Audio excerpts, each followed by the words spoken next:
Okay, I think we will get started. I'd like to use this time to hear our speaker. So welcome. I'm Marie Harvey. Most of you already know me. I'm the Associate Dean for Research here in the College of Public Health and Human Sciences. And I'm delighted that you are joining this seminar today. And I'm also really pleased to introduce Sunil Khanna. Sunil is professor and the Robert and Sarah Rothschild Endowed Chair in Global Health in our College of Public Health and Human Sciences. And he has graciously agreed to moderate this session and to introduce our speaker. And he will also this is a webinar, so he's going to tell you a little bit more about how to participate in the Q&A. So without any further ado, I'm going to pass the baton to you, Sunil. Take it away. Thank you, Marie. Thank you so much. And thank you, everybody, for joining us on this wonderful afternoon in the Pacific Northwest. This is a series, this is a presentation part of our CPHHS seminar, research seminar series. And I just want to, before I introduce the speaker, I just want to give you a little bit of a housekeeping ideas here. So for security reasons, we are using a webinar format, which means that we have muted your microphone, so you won't be able to ask questions directly. So to ask a question, look to the right bottom side of your Zoom window, and there is a feature, Q&A feature. So please put your question in there, and I will be moderating that particular area, and I will read your questions out loud after our speaker has completed the presentation. And I'll be moderating it, so I will not miss any questions. I promise you that. So now, having said that, I wanted to point out that it's my distinct honor to introduce Dr. Adnan Hyder. And Dr. Hyder currently serves as the Senior Associate Dean for Research and Professor of Global Health in the Milken Institute School of Public Health at George Washington University. He also serves as the founding director of the Center on Commercial Determinants of Health and the Bioethics Interest Group at Milken Institute School of Public Health. Dr. Hyder received his MD from the Aga Khan University in Pakistan and obtained his MPH and PhD in public health from Johns Hopkins University. He has got lots of accomplishments, so the bio is very long, so I am going to summarize this for you. Dr. Hyder has co-authored over 375 scientific peer-reviewed papers and numerous reports with organizations like the World Bank, World Health Organization, and the UNICEF. And for over 2 decades, Dr. Hyder has worked to improve global health in low and middle income group countries across Africa, Asia, Latin America, and the Middle East. And he has pioneered empirical work around ethics, injuries, health systems, and non-communicable diseases. So in his presentation today, Dr. Hyder will discuss current and future challenges to global health with special reference to vulnerable populations in low and middle income group countries. So without further ado, please join me in welcoming Dr. Hyder. Thank you so much, Dr. Marie, first of all, for the invitation to Oregon State. This is just an incredible honor for me to talk to your community. And then Dr. Khanna, both for your leadership in global health, but also for that warm introduction. What I'm going to do first and foremost, of course, is thank the institution and the organization for having this webinar, for allowing me to interact with you. And let me make sure that my slides get on here so that we can have a conversation. Can you see my slides and hear me well? Great, thank you very much. So ladies and gentlemen, my role today is really to have a conversation with you. And that conversation is made easy because I'm going to use some slides, but essentially what I really want to do is talk to you a little bit about my thinking around new and persisting challenges in global health. To do that, I'm going to do a quick review of one data source, just to give a sense of what the impending burden is. and then move towards describing challenges that I perceive in the field of global health, and then flip that around and suggest to you some potential pathways. And as I do that, I'd like you to keep notes of anything that you feel that you would like to question me on or you disagree with. And as Dr. Khanna has already indicated, use the chat board and the Q&A function to pose your questions. And I look forward to engaging in this discussion, not only today, but if you have an interest in some of these issues, we have social media, and we also have, of course, other mechanisms of getting together again. Let me start by first declaring that what I'm doing is providing to you what I might term a very high level sort of strategic viewpoint of these challenges and potential solutions. I am not referring to a specific location or a specific area. While I will give examples to make a few cases, we can always discuss exceptions. My own commentary is obviously influenced by my own experience, both over my 25 years experience in global health, the fact that I've worked in about 85 countries around the world, but I am generalizing and I will make some assumptions, and I want to be very explicit about them, which is why I didn't want to stop just at the challenges, but I've also proposed some potential pathways and would love to see what you all think about them. So I hope that gives you a little bit of the layout of what I'm going to do. And let me begin with a source of data that even if you think is contentious, bear with me, because I'd like to use it to make a few points about the global health context within which we operate. And I'm going to use the global burden of disease data for the Institute for Health Metrics and Evaluation. And the latest GBD analysis has been done for 2019. I'm going to make a few statements, and each one of my statements is demonstrated by a slide. The first one is really to remind us all that the burden of disease and in health, of course, is not equal across the world. And this inequality is going to be a fundamental premise that you will see will run through my commentary. And some countries, and you see here, whether we look at Africa or we look at South Asia, have higher burdens than other countries. And we can begin to question why that is so later on. Very importantly, we think today, as this right side of your picture demonstrates, that there are leading causes of death that we think about, wow, cardiovascular disease and cancers and chronic disease have really taken over. But what people forget is that actually that was true 20 years ago too. And that data, I believe, was not interpreted, was not often read properly with our traditional focus on infectious diseases and global health. What you also see are visualizations like this, which represent the years of life lost in the year 2019 across the ages. And the colors represent the type of conditions. Anything that is red is infectious, all the way to blue, which is not non-communicable, and the greens are fundamentally injuries and violence.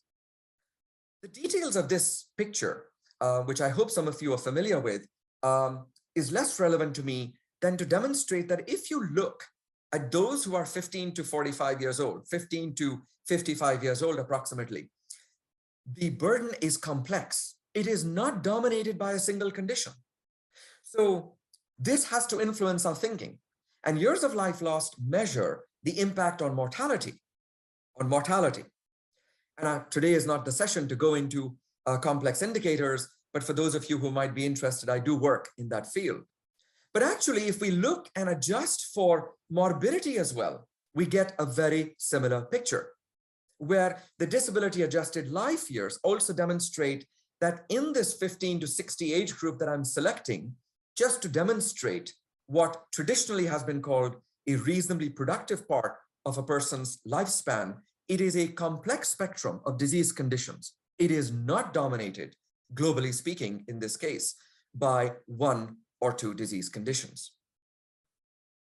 What I think is also important then to demonstrate is that if indeed this picture is complex and if things are unequal, what determines this inequality? And one aspect of this, of course, is income. And many of you, I'm sure, are familiar with looking at countries or regions. And I've just demonstrated here the top 20 causes of death by income. And what you find, of course, is that the blues, which are non-communicable diseases, dominate in high-income countries. And that is somewhat true of a mixed picture in lower middle and upper middle. But when you go to the other extreme end of lower income, you actually do have more of the reds, or in this case, the pinks, which are more communicable, neonatal, maternal conditions. This once again demonstrates that neither is the average picture true for everyone across the globe, nor is it true that, again, one or two conditions are dominating the picture in global health. What is incredibly interesting to also note, and this is particularly interesting for my colleagues who've been working in child health for several decades, is that when we look across the ages, and here I just represent the first 20 years of a person's life, even in that 20-year lifespan, the types of causes of death are different, as demonstrated here in the early years at the global level. Again, a high preponderance of infectious maternal causes, obviously led by low and middle income countries, as opposed to the older child age groups, where once again, you have non-communicable conditions and injuries and violence coming into play. So the traditional perceptions of disease conditions that are afflicted by age group must also change.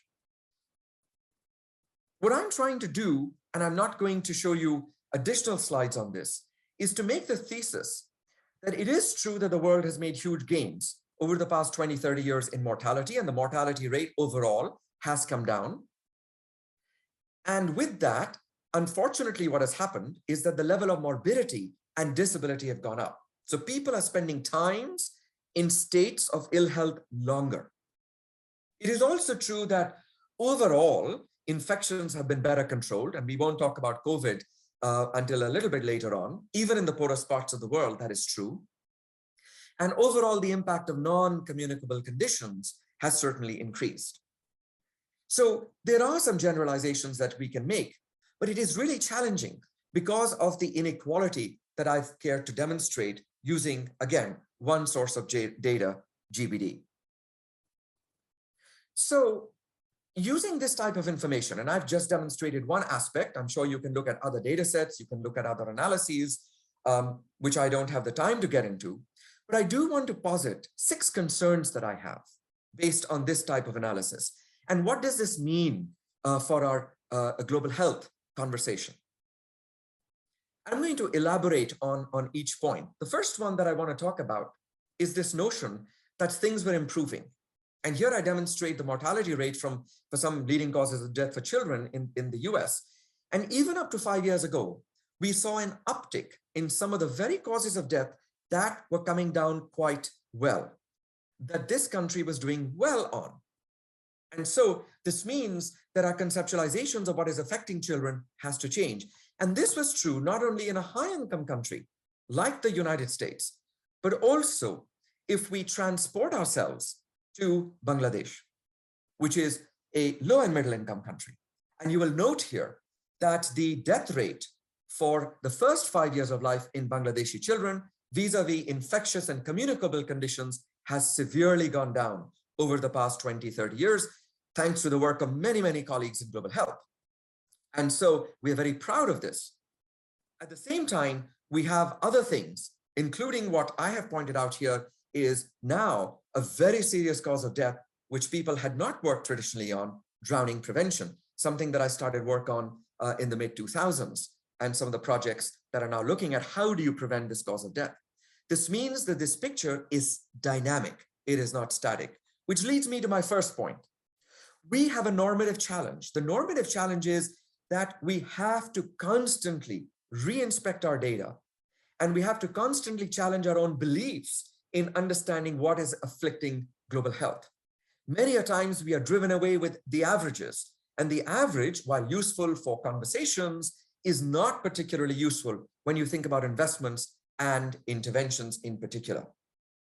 So I think we should challenge ourselves to say, what is our current normative understanding of global health, and use the types of information that I presented to further that dialogue.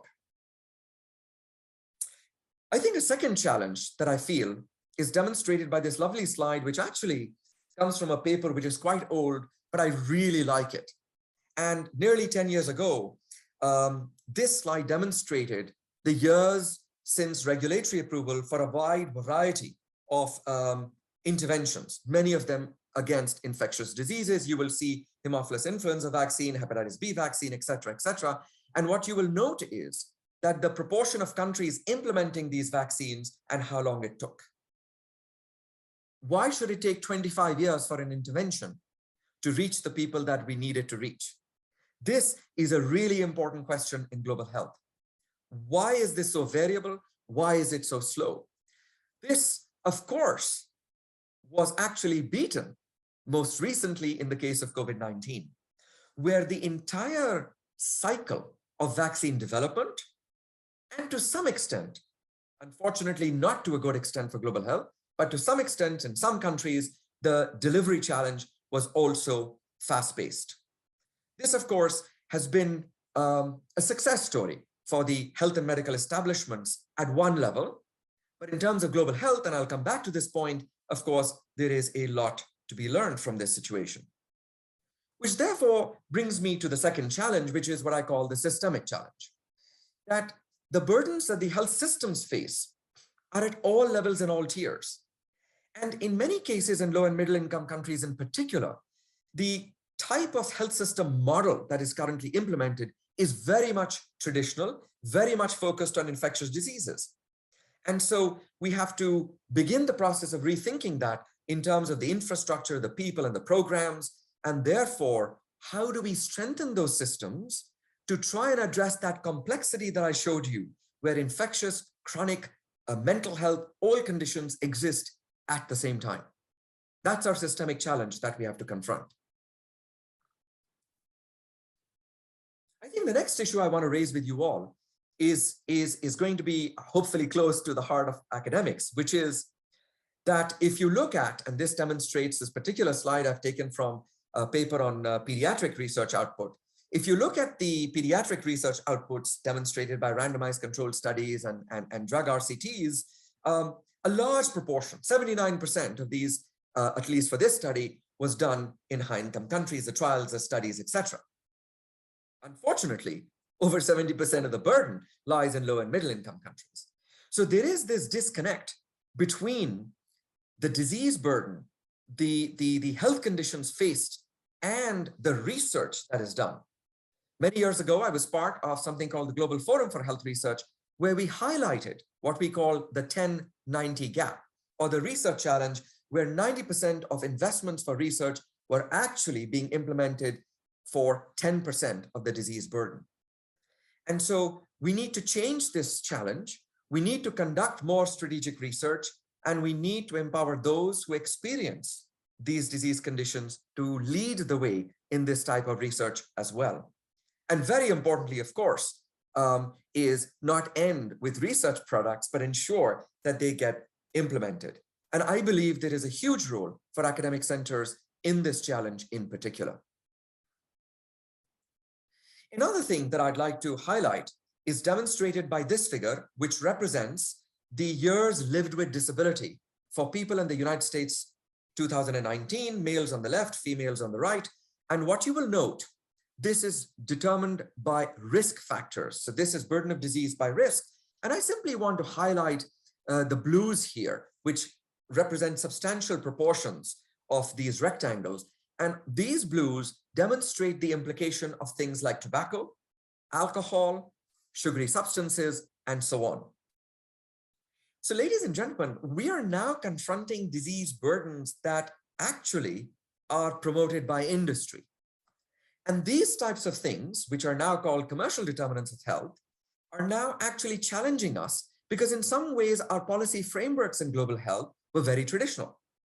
Well, we need to reassess and say, are we focusing on the right conditions?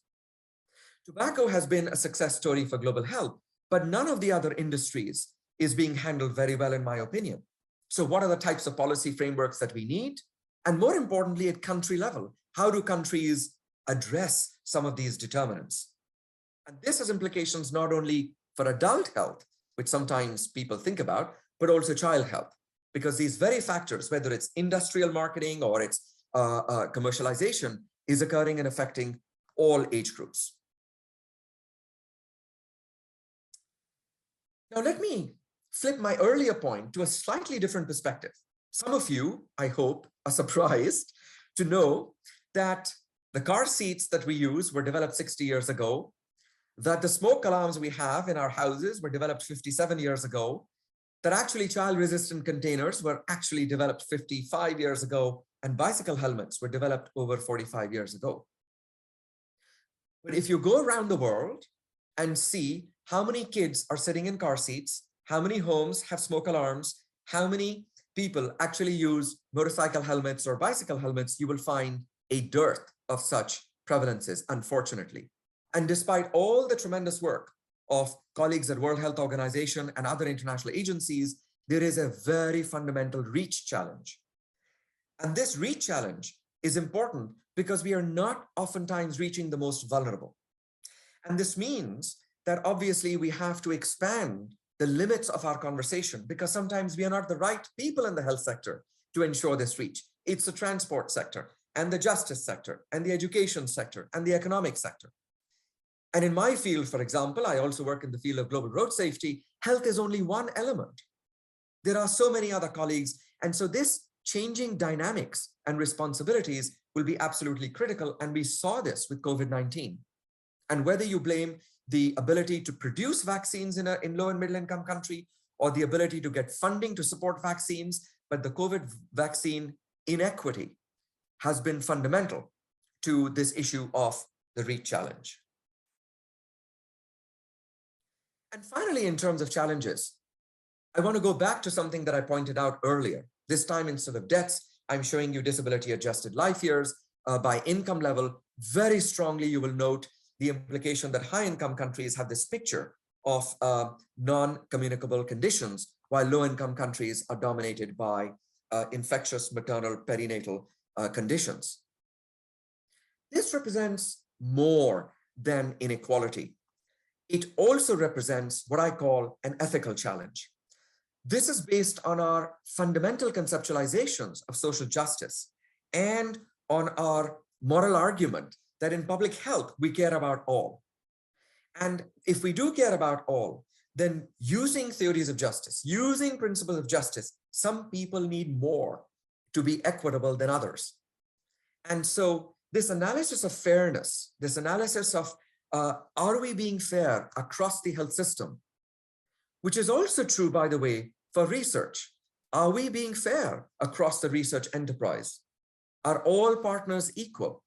And this has huge implication for donor agencies and what they fund in terms of research, but also who they fund it and how they fund the generation of research becomes increasingly important. So my premise is that this gives us the opportunity for more reflection, for more consideration, and our own principles ought to change, because this world is not what it was 10 years ago. And certainly not when I was doing my MPH and my PhD and learning about Umran's transition of global health, which fundamentally doesn't exist anymore because it's all conditions at the same time.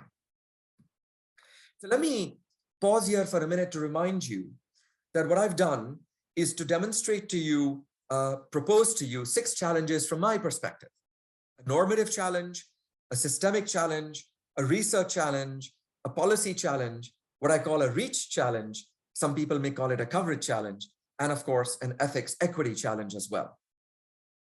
And in many instances, when we are involved with discussions, I often would end here.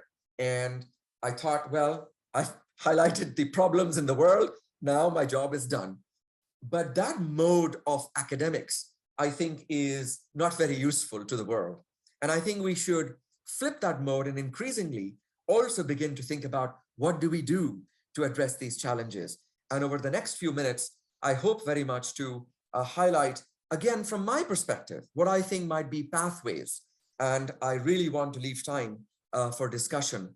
So I'm going to try and manage this. My first potential solution is to encourage all of us to constantly redefine global health.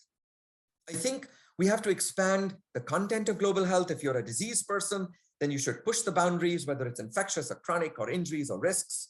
If you're thinking about stakeholders, we should expand that. If you're thinking about mortality, then think about morbidity, go beyond health outcomes to social outcomes and social determinants of health, and so on. I think it is incredibly important to do that. Why?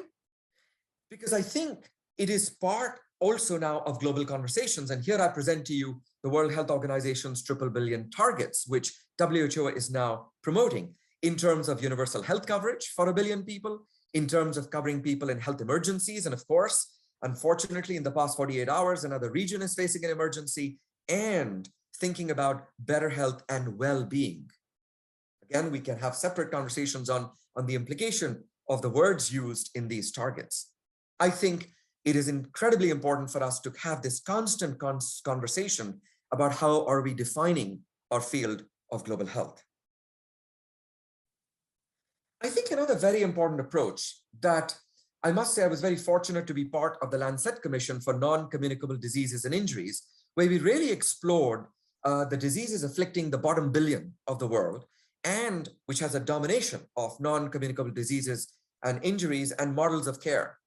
And so I think whether it's looking at acute conditions, when you think of trauma or the conditions that come to the emergency room, or at the same time, think about models of chronic care, because people with diabetes and hypertension and HIV now live longer, and therefore there's a constant need. But very importantly, public health is not just about treatment. It is about keeping people functional, and therefore thinking about how do people go back to whatever their normality was, whatever the usual was. How do they get integrated back into society? How do they go back to becoming socially and economically productive? That is the spectrum of these models that we have to develop, which means that once again, when we go and look at the top 10 disorders and we say, oh, you know, in the past few years, for example, and I'm just highlighting this, substance abuse disorders have become increasingly important. And 20 years ago, we used to have self-harm and transport injuries. Well, I will tell you that in the past 3 or 4 years, this country is doing worse on road traffic injuries and also on self-harm. And you wouldn't be surprised that actually there's a repetition over the next few years of these conditions. So I think there's a danger in having a static lens on many of these issues. And this is true of developing countries as well. The country of my birth is now extremely complex. This wasn't true when I first started my public health work and did a burden of disease analysis for the year 1990 in Pakistan. It was heavily dominated by infectious diseases, although I found some elements of hypertension and diabetes there. But this picture is very complex. This picture requires a fundamentally different system than the British colonial powers left in that country when it became independent. My third proposition for a potential solution is, rather than specifically talk about health research or global health research, we should talk about research for health. Let's bring in all disciplines, anything that can help solve the problem. Let's be problem specific. So welcome traditionally, always, the anthropologists, the sociologists, the economists, and so on.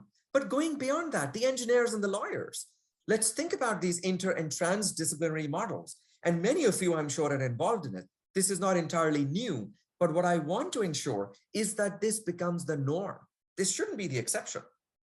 And I think our methodologies have to adjust for multiple outcomes rather than a single outcome.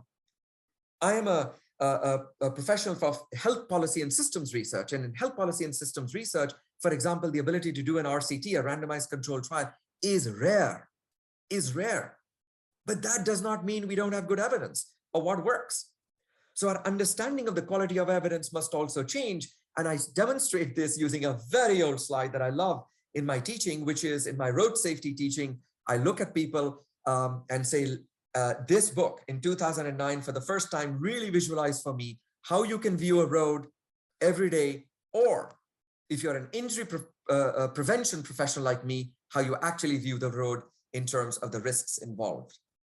This is not just about calculation. It is also about bringing people with you to understand and visualize and comprehend the risks that exist in various aspects of global health as well. I think my fourth direction will not come as a surprise to you. Based on what I'm saying, what I'm insisting that we develop new partnerships. Obviously, within the health and medical sector, we can think about many different arms, whether it's prevention or clinical or rehab or systems approaches, but we must go outside the health and medical sector. We must go. People like myself who've been involved in inter and transdisciplinary work have worked. One of my first projects, for example, in East Asia and Malaysia was with the Dean of the School of Engineering, where we talked about motorcycle injuries and how can we do and work together to reduce, since 70% of the vehicles in Malaysia are motorcycles. And very importantly, go beyond individual institutions to things that can be done at the regional and global level. But very importantly, those partnerships must be built on trust. And we must teach about collaborations and partnerships in our schools as well. One of the points in a recent editorial in the BMJ that some of us have made is that we need to be affected by some of the recent events to change that teaching. And these partners, I mean, this is just my initial list, but you can go on and you can fill books with the number of stakeholders in global health, whether it's the global systems or its regional systems or its donors or doers, or it's the most important component, in my opinion, which are the people themselves, the community. And very often, and I'm sure you all have discussed this, very often donor agencies tend to forget the opinions and the likes and dislikes of the community that they're working in. We often forget the opinions of the community, which is very important to remind ourselves ultimately why we are working. I think the fifth potential direction and solution that I'd like to talk about is about something which is very close to my heart, which is improving governance. This is at the level of the institution, whether we think about single institutions or multiple institutions, and of course, at the level of governments and states as well.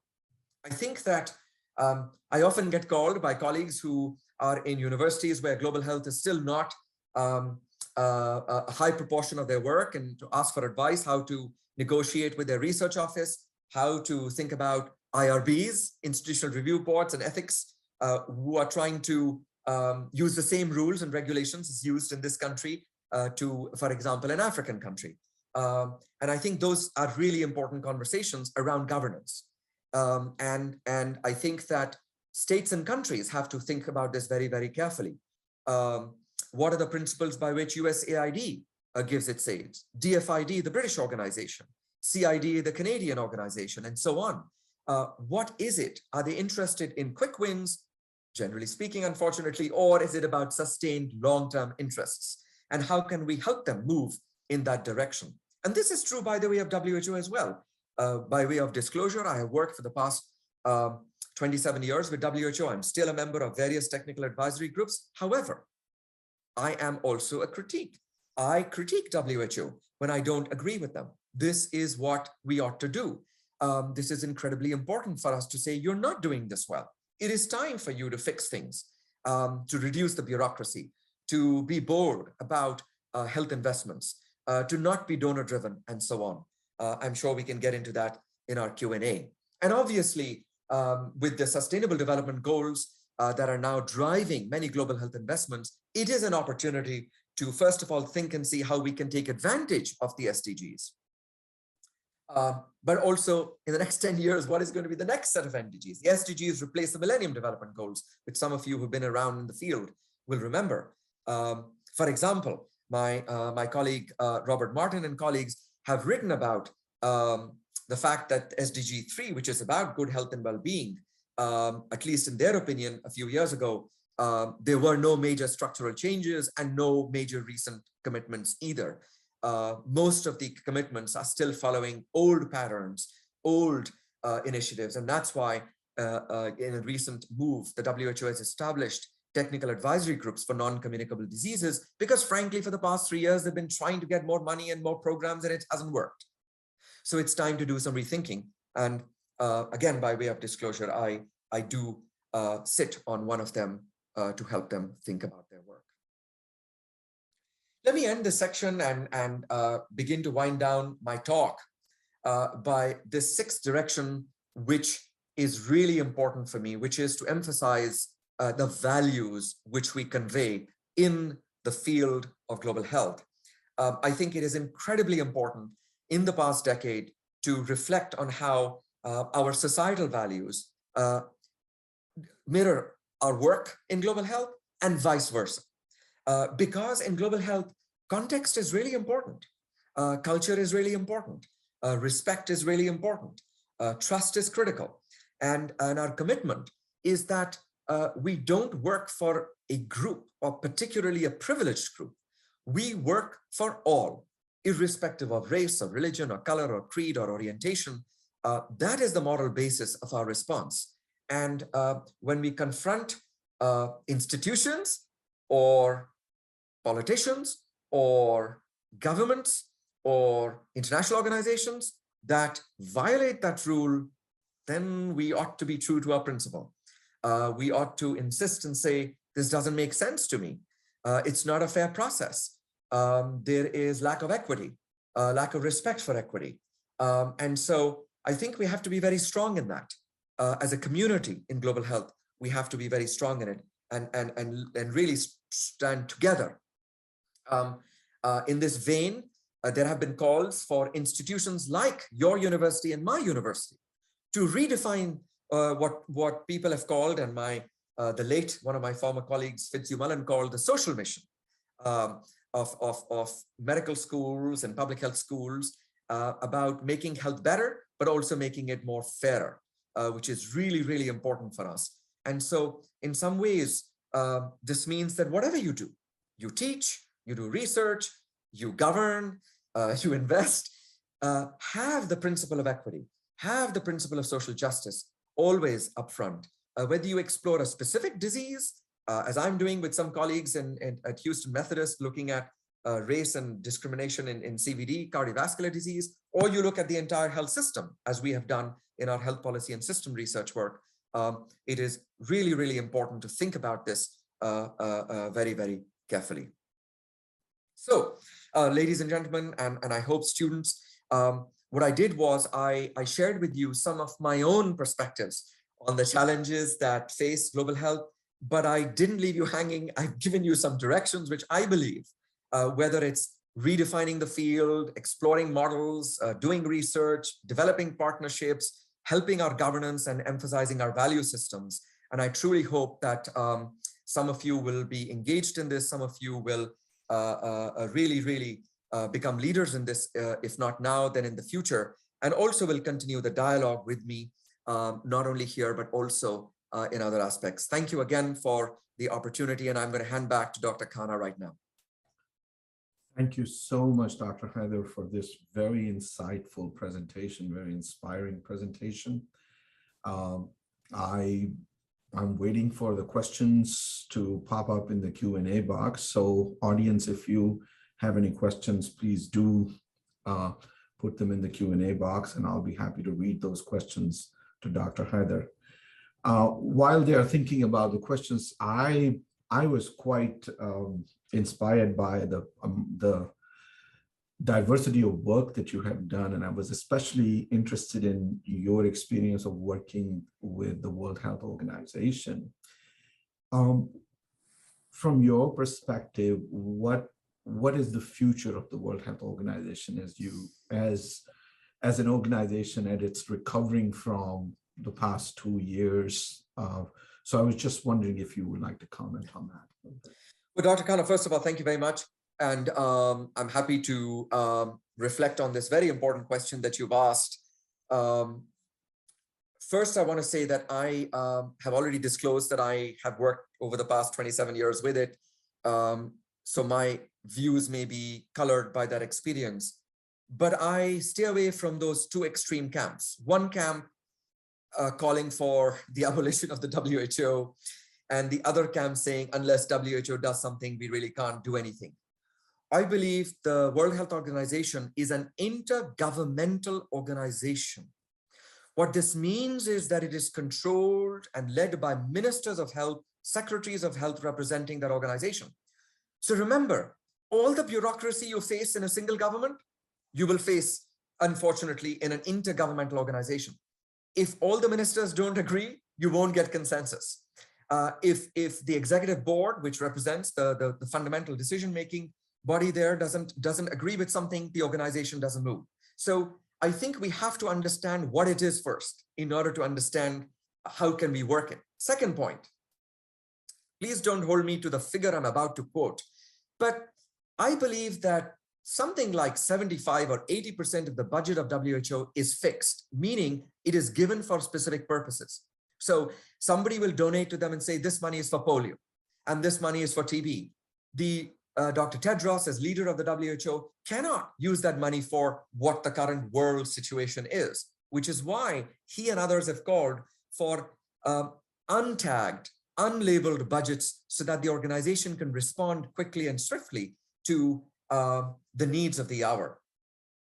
Third, I think it is absolutely true that they need some internal reorganization. And I'm very pleased that over the past 2 years, Dr. Tedros in particular has led a process of rethinking, reorganizing. For example, they have for the first time a science division. They never had a science division. And so that's very gratifying for some of us to know. They have reached out and engaged with colleagues around the world as well. I think these are good signs.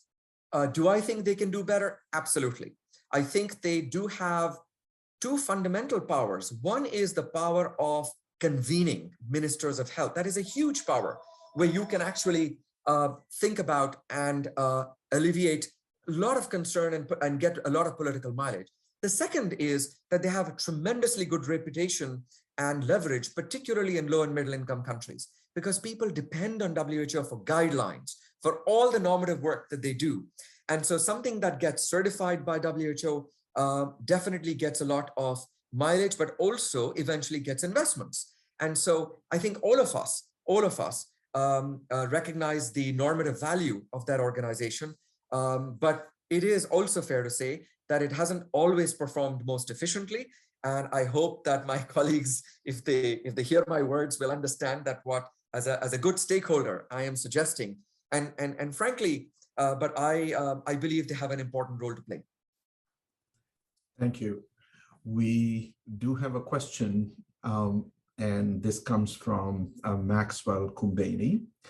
And so he's thanking you for the spectacular presentation. And he says that I'm seeing a linkage between the research challenge and the reach challenge. So my question is, how do researchers anticipate the reach challenge in the early stage of research so as to incorporate the necessary steps to prevent inequity?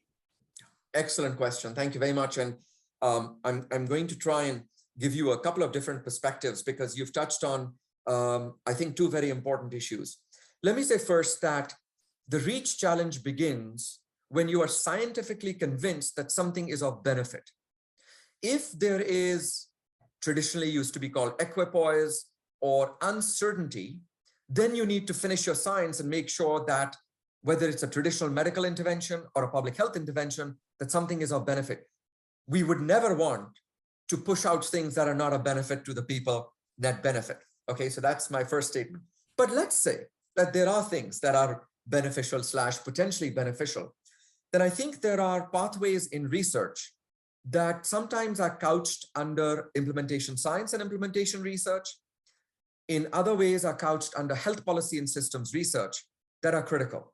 So in thinking about our research design, in thinking about the intervention reaching particularly vulnerable communities, it is incredibly important to do that research because you're trying to find pathways through which people will receive the benefit they're supposed to. Traditionally, for example, when bed nets were discovered for malaria, people didn't know, should we put them in a health center so people come and pick them up? Or do we use community health workers and go door to door and distribute health nets? Now, that's the type of question that, again, health policy and systems research or implementation research will help you solve. A second factor, which is really important, Maxwell, is the economics of the argument, right? So it is incredibly important then to also integrate things like costs, the quantification of benefit, and therefore, depending on the methodology, cost benefit, cost utility, or cost effectiveness analyses. And so a large part of my 10 years of work in the injury and trauma field was trying to generate with health economists, and I dabbled in health econ a little myself, the dollar per dolly ratios, because we were trying to say that for the same dollar investment, we can get you dollies much better than some other interventions. Now, it is also true that you can have a highly cost-effective intervention that is still not affordable for a country, because the total affordability depends upon the total budgets available, not on the cost-effectiveness indicator. And so it's a complex conversation, but since you've asked for elements for integration, I'm going to say that you think about distribution and delivery at the point of your research. So if possible, you can integrate those designs, that you think about the economic argument at the time of the study so that you can potentially integrate that. In one of the last pieces of work before I left my previous institution and joined GW, we were looking at interventions for drowning prevention for under 5 kids in Bangladesh. And one of the most important questions was, is this going to be cost effective or not? Because people did not believe that creches or safe homes or playpens, etc., can be useful. And so I'm very proud to say that we were able to generate as a side product, not as a main product, because our main product was an implementation research on the creches themselves. But we had a side team of health economists who helped us generate that indicator and demonstrate its cost effectiveness value. So I think you're spot on. We have to think of these things right from the beginning. Again, thank you very much for that question. Great. So audience, if you have any additional questions, please put them in the chat box. Seems like Marie is coming up with a question. Marie, you are on mute right now. So. Thank you very much for the wonderful presentation, and noting that we do have a number of students listening to you. I think I would ask your advice that you would give to our students right now as they move forward with maybe planning their dissertations or thinking about how to navigate this current world as they go forward and become public health professionals. Great question. Well, first, and for those of you who are in the category called students, I will say that you have wonderful faculty like Dr. Khanna and Dr. Harvey right here. So you should certainly listen to them more than you will listen to me. But let me reflect with you that I believe that being a student means you have that golden opportunity to do things and have the protection that if you make mistakes, you're not going to be blamed. But Dr. Khanna and I don't, because when we make a mistake, we will be held accountable. But you can say, actually, Dr. Khanna took these decisions. Can you talk to him, right? So use that opportunity to, number one, expose yourself to concepts and ideas that you haven't been exposed to before, and push yourself a little bit. If you are specializing in epidemiology, I'm making this up right now, maybe take a course on 2 in sociology and anthropology, just so that you know that, just so that you get exposed, that you think about that. I went to a medical school where 20% of the time in the curriculum was actually spent in the community. And so even though I was going through a medical curriculum, we were taken every week into the community, urban squatter settlements in this large metropolis called Karachi. And I think I learned more through being in that community than I did by reading those heavy textbooks of medicine and anatomy and physiology. And that's because there are living lessons, living textbooks out there. The key is to be open to that.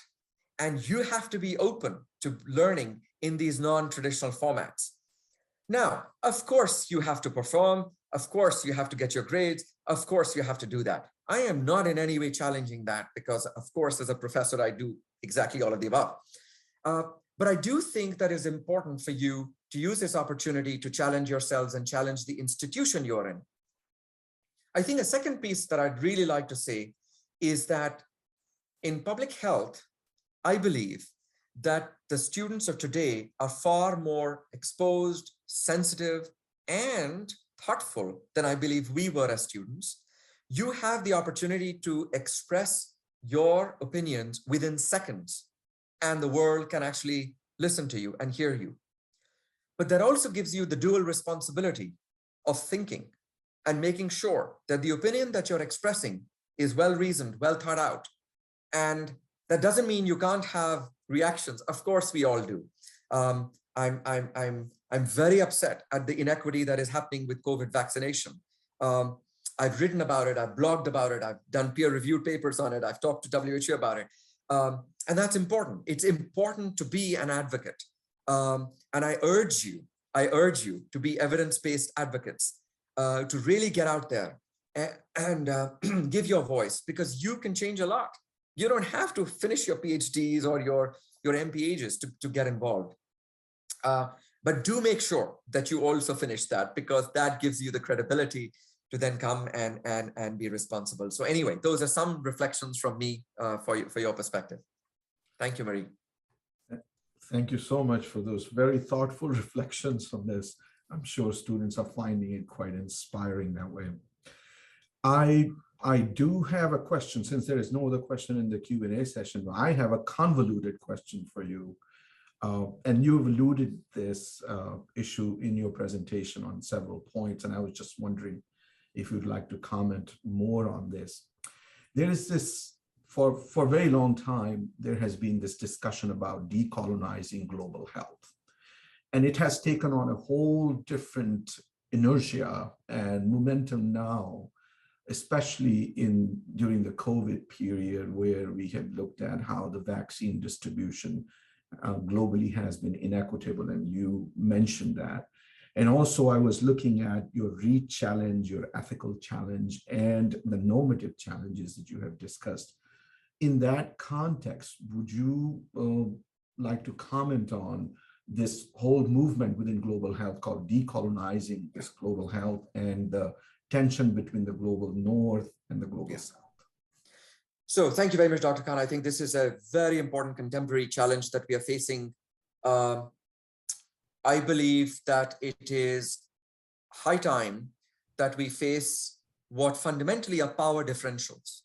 And power differentials are occurring between individuals, institutions, partnerships, donor agencies, etc. From the fact that published peer-reviewed papers often leave out colleagues in low and middle income countries, to the fact that donor agencies often invest in research and programs for low and middle income countries, but in institutions in the West/North, whatever high income you define it, I think are very important realities that we have to face. And many of us may have gone through that. So we acknowledge our past and our limitations. And while we cannot change that, I think acknowledgement is really important, and then we can change the future. So in some ways, there is a need for equitable partnerships between individuals. So when you are establishing your research team, it is important to acknowledge that there is equitable power, and to discuss that in advance, as I teach in the responsible conduct of research course, that you have to have these discussions in advance. Between institutions, when Oregon is signing a contract with the University of Botswana, why is the arbitration in the state of Oregon? Why can't it be in Botswana? Why can't it be international rules of arbitration? Why does it have to be the district court down the street from you? And to funding flows, to respecting the traditions, all the way to distribution of obviously global resources and investments. I think this is really, really important. I, however, feel that that does not mean that you and me don't have a role to play in research and health in low and middle income countries. First, because there is a need to sit together and expose ourselves to those ideas. And it's only when we sit together that we have the most brilliant ideas. But it's also because it is a give and take. We learn from them, they learn from us. And this process of give and take is incredibly important.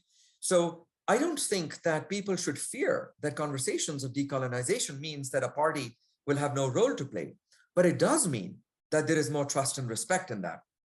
And I think that over time, we have come to see that can also be institutionalized. And what institutionalizing means that decisions are not taken by one party alone, with all the veto power, and the other parties are left aside. The Essence framework, ESSENC framework, is out there for those who want to explore more about research partnerships. There is a research fairness index now. There are lots of tools where you can think about this. I personally, since 1999, have had continuous funding from the Fogarty International Center of the National Institutes of Health for research and capacity development in low and middle income countries. And this has been one of the most productive and precious aspects of my career, has been to build the twinning relationships, to build institution to institution relationships and build programs there.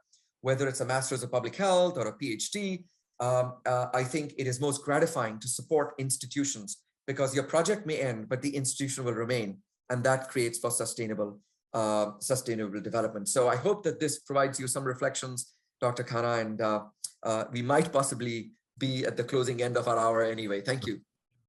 Well, thank you so much. And on behalf of Oregon State University and the College of Public Health and Human Sciences, and all those who attended, and all those who will eventually see your presentation online, we want to sincerely thank you for taking the time to join us. Well, thank you again for the invitation. Thank you. Thank you. Thank you. Thank you, folks. Bye-bye. Thank you very much. Bye now. All the best.